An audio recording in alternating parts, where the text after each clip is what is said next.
Hello again, and here we are, May 15th. Honestly, I can't believe how quick it's come round, to be honest. Right, basically, what is this video going to be? As I've said in I may have said it in a couple of my previous videos, I can't quite remember. But what I'm basically going to do today is a vlog, so I'll be taking some video on location with my iPhone before and after I see Godzilla today, which is at the View in Cheshire Oaks in the UK. The film starts at 1 o'clock and it finishes at 3:30. Like I said, I'll be doing on location videos, so it'll be a bit of me going to the cinema, me actually there. I'll be talking a little bit about my hopes for the film and what I'm gonna see and what I'm hoping to see, and then immediately as soon as I'm out I'll record my reaction to the film. Then I'll come back here and do a review. I will try and keep it as spoiler free as possible because I don't want to really give away too much. I mean, I might say one or two things, but I'll try and keep it really minimalist. Right, that's pretty much my plans for today, and yeah, the next thing you'll see in this video is my actual footage on site. Okay. Right, so here I am in Cheshire Oaks finally. It is spitting a little bit at the moment, which is unfortunate, but it's British weather, what can you honestly expect but rain? Anyway, just a couple of things to get off my chest. First off, this film is going to be awesome, but the main thing that's on my mind at the moment is just how the Muto factor into it all. Let's see, time is about 20 to 1, so I actually got here a lot earlier than I thought I'd be, which is just a bonus, gives me a chance to walk around, I guess. All that's left to do is grab my ticket, grab my seat, and wait for the king to make his return after 10 long years. I know I may not look it right now, but I am extremely excited for this. Right, just run off and get my ticket, and I'll be back with you bros. Okay, so I just got out of the cinema. I've just seen Godzilla, and honestly, it was mind-blowing. Not saying it was a perfect film, but all that's left to do is to go home and give a full review. Wanted to capture a bit of video, or at least a couple of seconds, as I was in there, but I kind of got told off by one of the staff.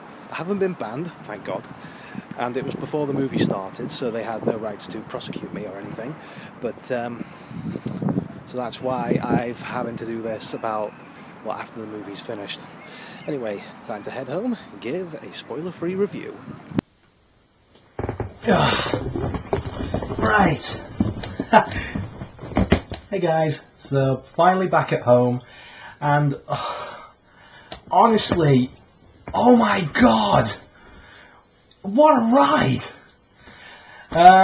Before I get into the actual review, I think I should tell the story of what kind of happened as I was going up there today.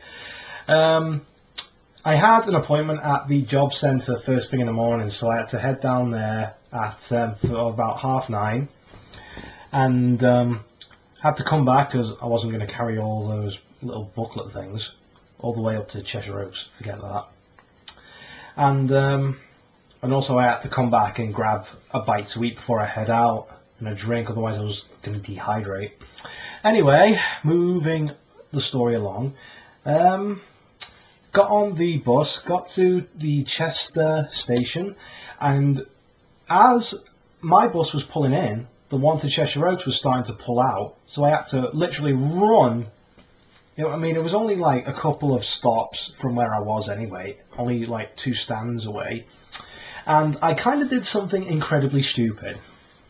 Basically, as the bus was pulling out, it was only going at this kind of pace. So in my panic, I ran at the bus and I practically flung myself at the windscreen. I did hit it, and I don't know, it doesn't look like I have a bump or anything. I guess my head's a bit harder than I thought it was. Anyway, I get on the bus and the driver asks, "You okay?" And I said, "Yeah, day ticket please." So, a really close call there, but I don't know, when it comes to stuff like Godzilla films, it's basically a mania with me. Okay, now, I know I said during the vlog sections earlier that I was going to keep it as spoiler free as possible. Honestly, I might just change that because it's so difficult to talk about a film and not reveal anything, so I'm gonna basically bite my tongue and just say whatever. I'm sorry guys, but there's no other way I can do this. So, viewer discretion is advised. If you watch this, be mindful there are spoilers. If you don't want to hear any of the spoilers or anything, I will do that, and then my overall thoughts at the end. I'll put a link on this video to skip to that bit, so everyone's happy. Right, to begin. When Godzilla begins, it starts with archive footage. You know, the typical 1950s bomb stuff. And there's actual video of when they actually first encounter Godzilla. And they then figure him as a threat. You know, all that stuff in the trailers, when you see the bombs on the little island chain, that's basically the opening sequence of the film.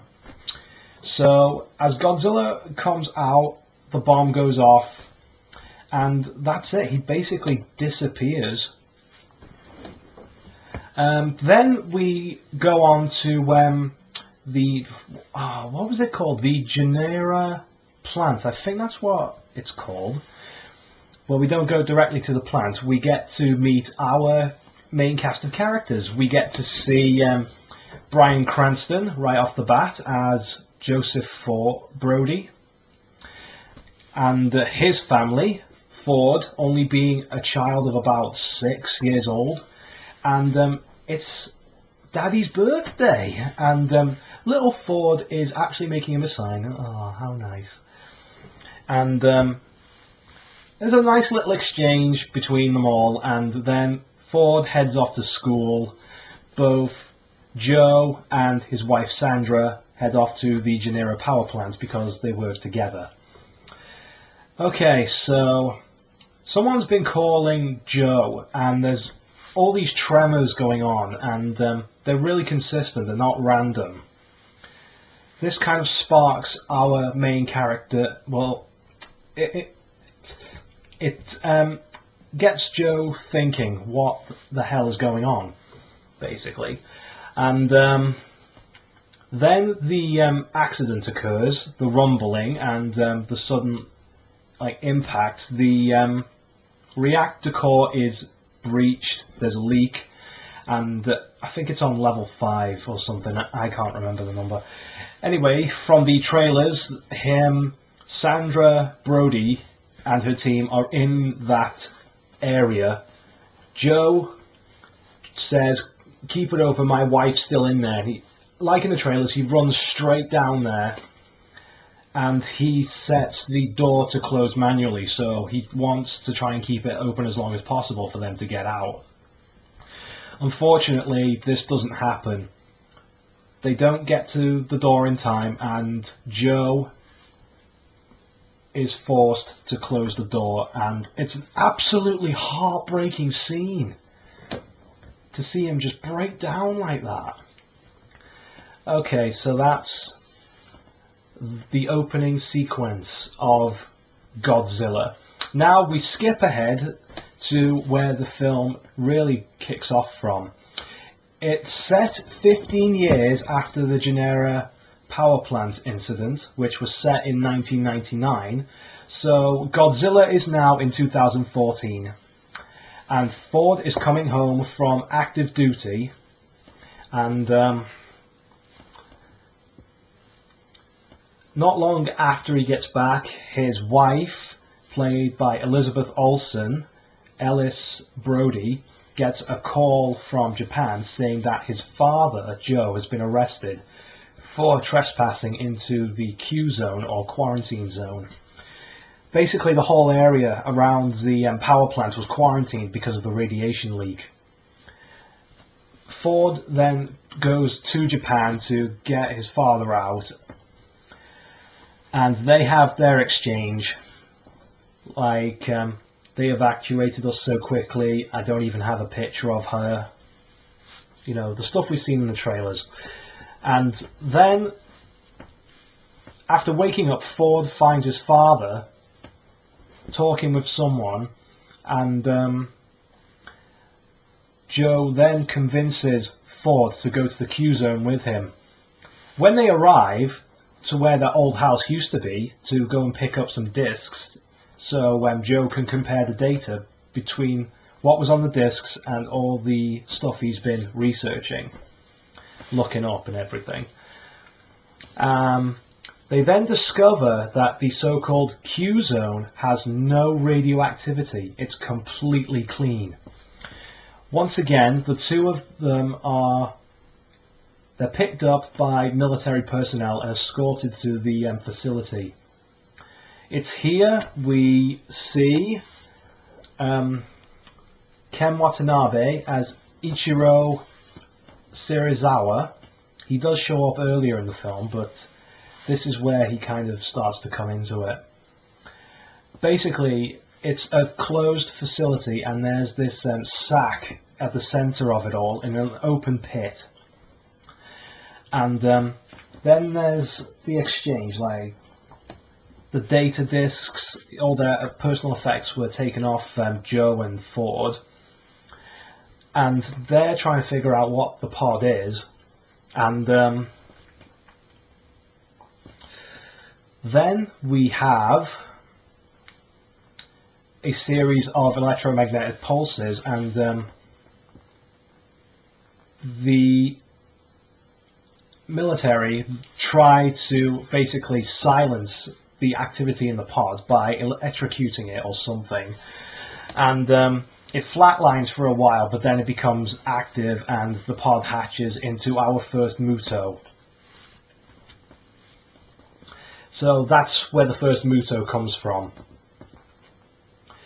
We then go on, and the creature then not only destroys the facility, kills God knows how many people, but also it doesn't like grow a chrysalis or anything. It just kind of creates a membrane across its multiple limbs, and that's how it gets the wings.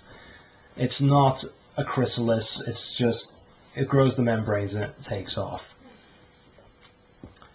Of course, the military send their units to try and deal with the Muto, and then unfortunately by this point during the Muto attack, Joe Brody is severely injured, and Serizawa takes him and Ford along because they're the only ones who have any clue as to what's going on.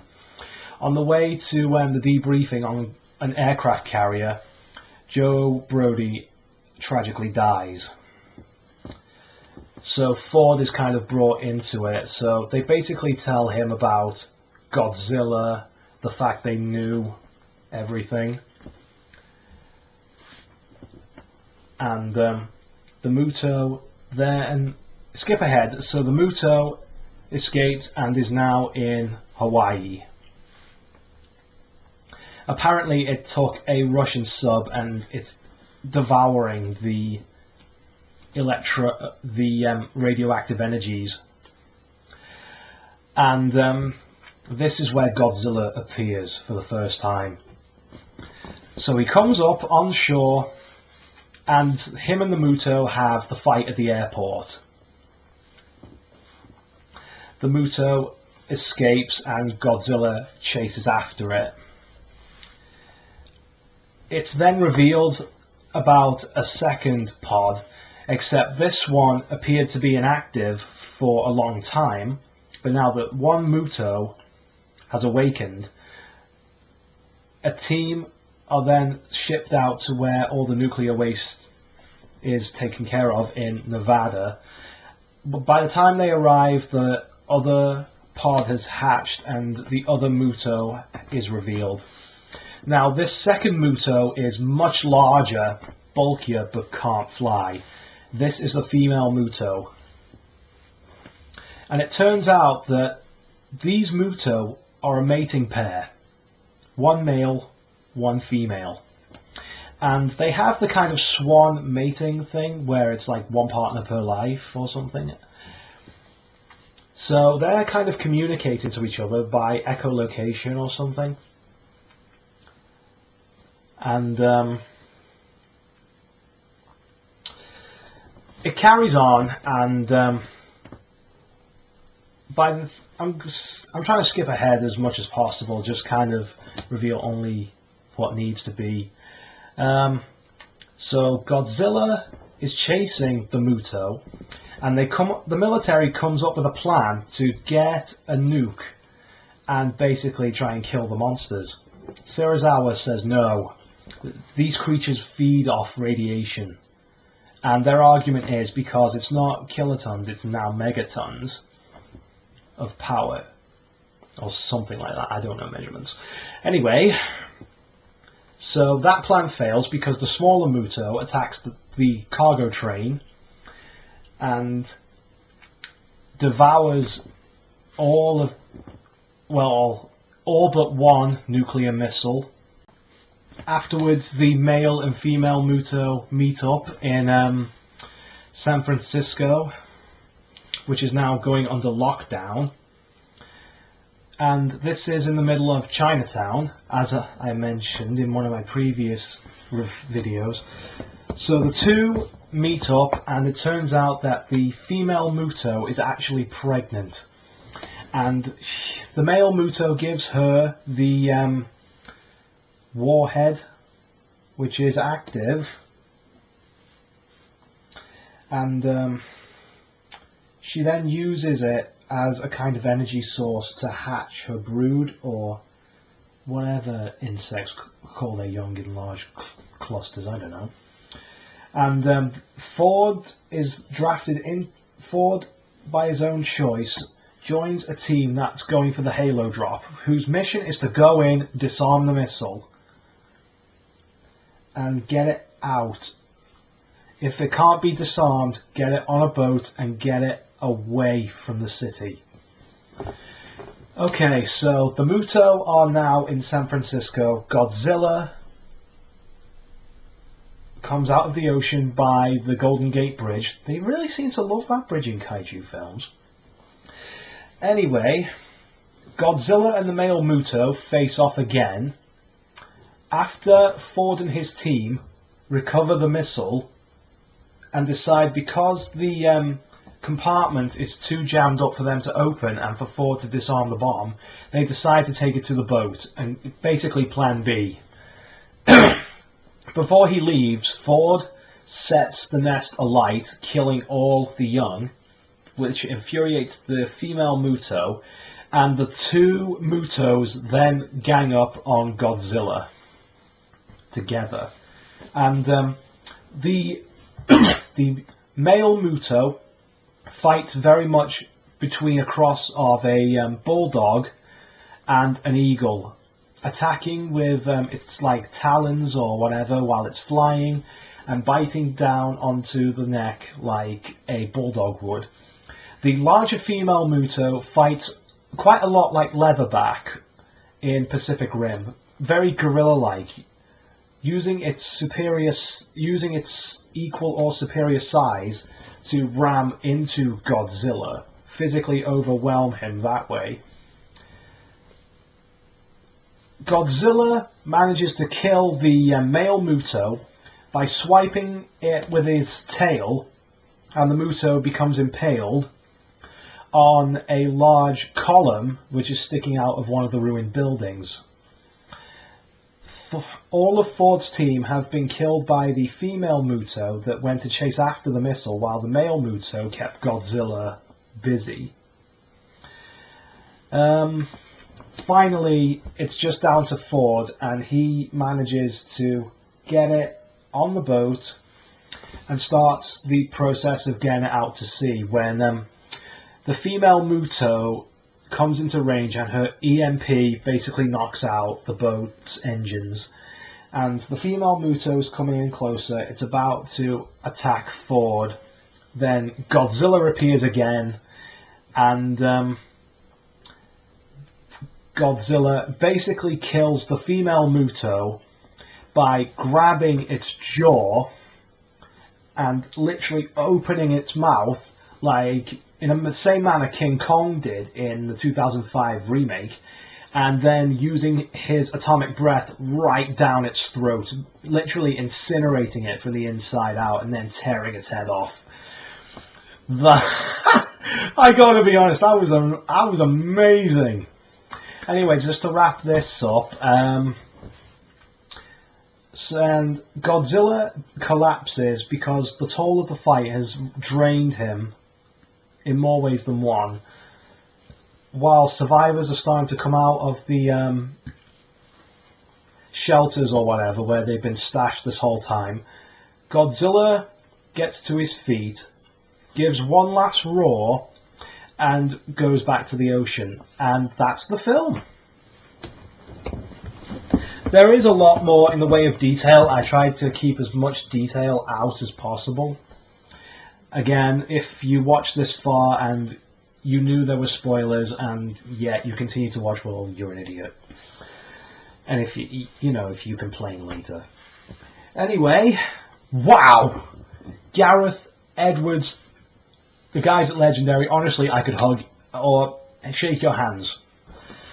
Right, despite the fact I'm a Godzilla fan, I'm going to try and be as unbiased and as professional as possible.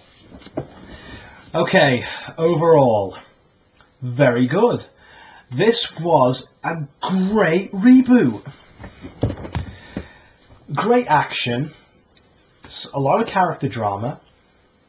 Right, now for a couple of things to address. The pacing of the film is akin to the 1954 original, and overall it's set between three different times. The 1950s, during the opening credit sequence, then 1999 with the Jumeirah incident, and then there's modern day 2004 where the rest of the film takes place. Okay, now down to the nitty gritty stuff. Now, if you were expecting Godzilla to appear a whole lot in this film, don't get your hopes up, because he does make a few appearances, but not as many as you may have expect him to.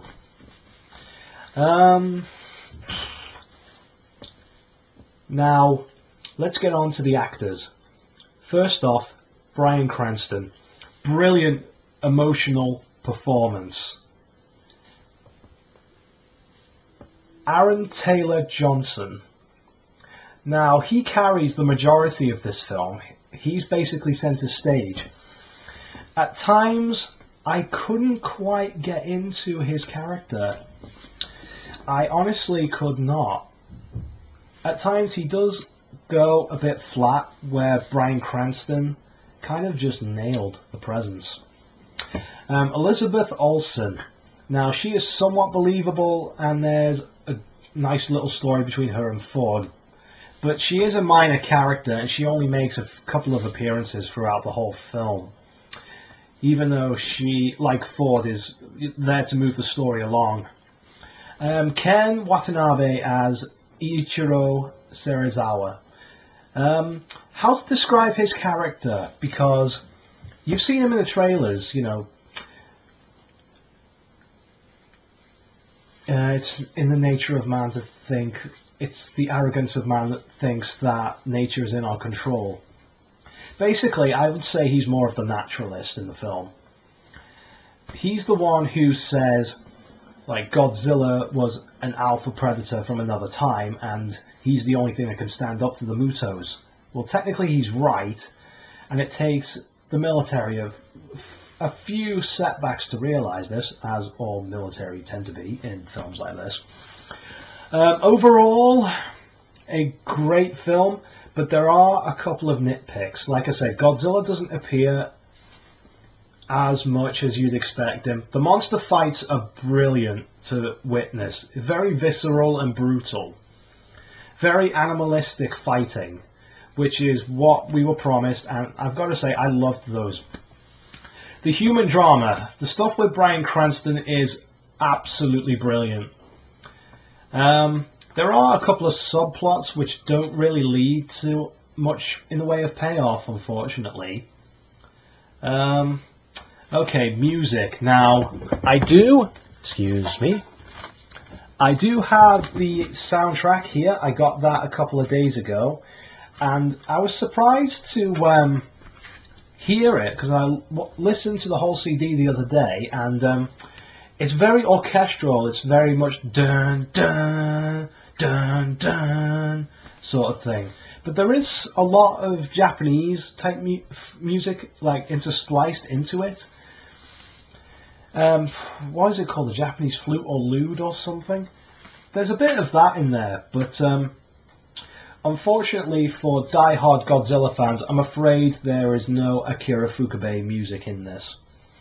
There is none of the original score. In very much the same way you never had the original Superman theme in Man of Steel, which is kind of okay. But it's missed. It was definitely missed. There's no after-credits scene. So if you are hoping for anything out of that, no. This is pretty much a standalone sort of film. It doesn't seem to leave much in the way of what could be a sequel. So if you're hoping for a sequel, I don't go there. Because the last scene is literally Godzilla roaring and returning to the ocean, in classic Toho fashion. So overall, a great film. I personally can't wait till it comes out on DVD. Oh, since we're kind of on the subject of Godzilla, I managed to snag the poster while I was there. I will be framing this.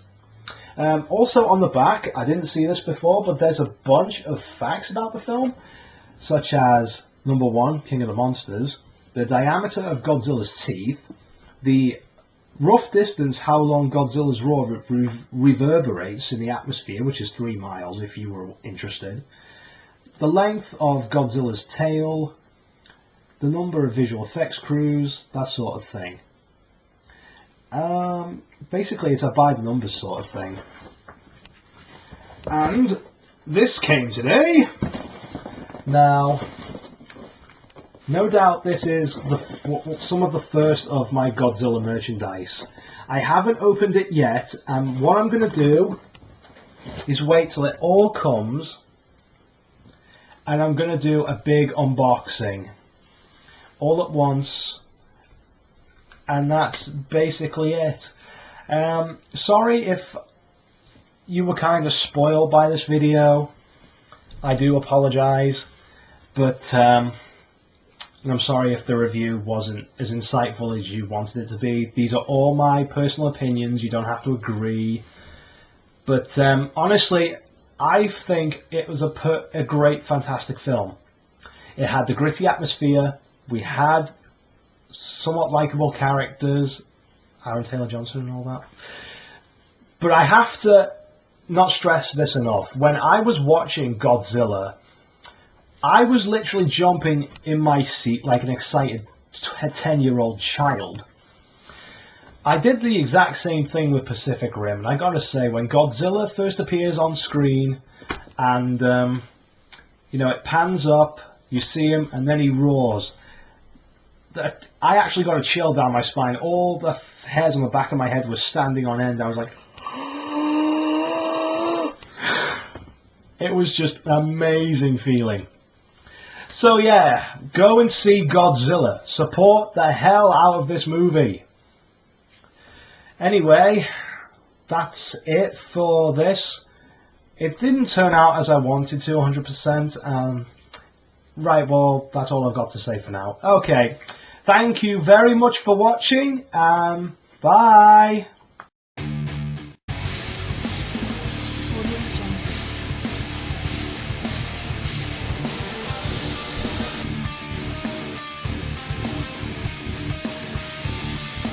Audio Jungle.